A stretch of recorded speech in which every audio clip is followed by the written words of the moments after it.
Hi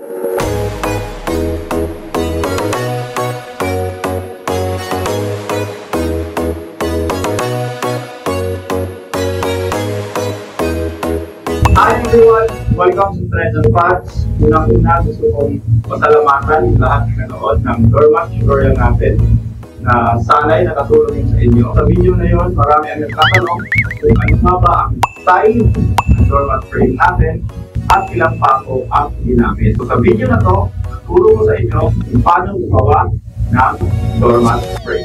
If you're new to the channel, I'd really appreciate it if you could hit like and subscribe. Alright, let's get started. Ang mga kailangang materials ay 1x2 na kahoy at 1.5 inches na common nails. Kailangan ng 2 piraso ng 1x2 na may habang 16 inches. 2 piraso rin ng 1x2 na may habang 24 inches.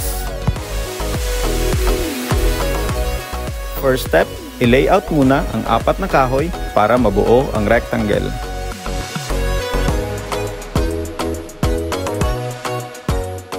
Tiyaking pantay ang mga dulo bago ipako ang bawat corner.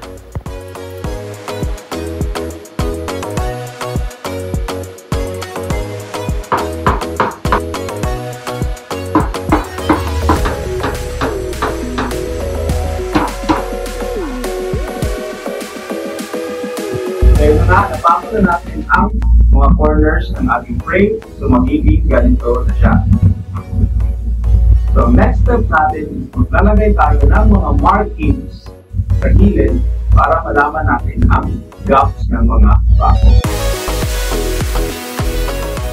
Mas mainam kung magsisimula ang pagmamarka mula sa gitna ng frame.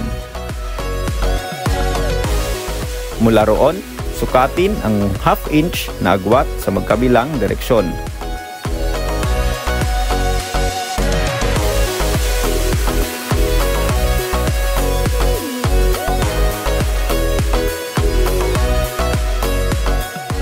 Guhitan ang lahat ng gilid ng frame gamit ang parehong sukat.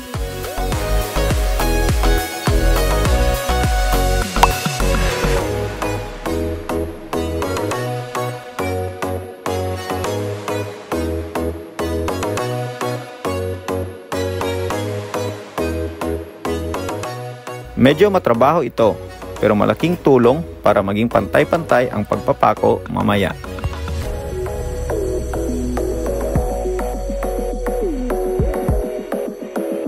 Natapos na natin ang gap marking sa bawat gilid ng ating frame. So dito sa long side, dapat may 43 ka na markings. Kasi 43 pieces din na pako ang gagamitin natin. So 43 pieces dito sa taas, 43 pieces dito sa kabilang side. Sa shorter side naman is dapat 31 markings. 31 dito, 31 dito. Kasi 31 pieces of nails din ang gagamitin natin. Important reminder lang, add number dapat ang bilang ng mga pako. So ulitin ko, sa bawat long side, 43 pieces of nails. Sa bawat short side, 31 pieces of nails. So, punta na tayo sa last step ng ating doormat frame making.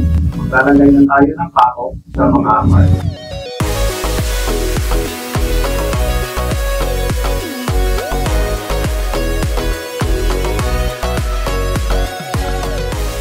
Sundin ang mga ginawang markings sa paglalagay ng mga pako at dapat nakausli ang kalahating bahagi.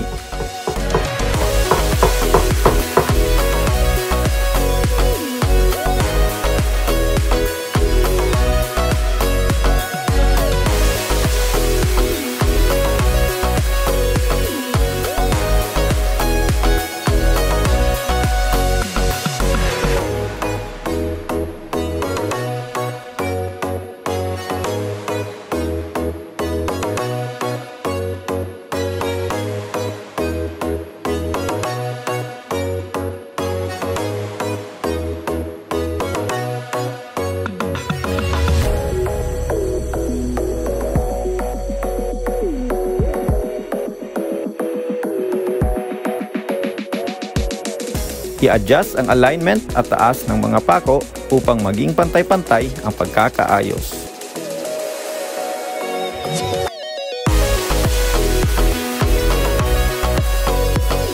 Finally, natapos na natin ang ating doormat frame.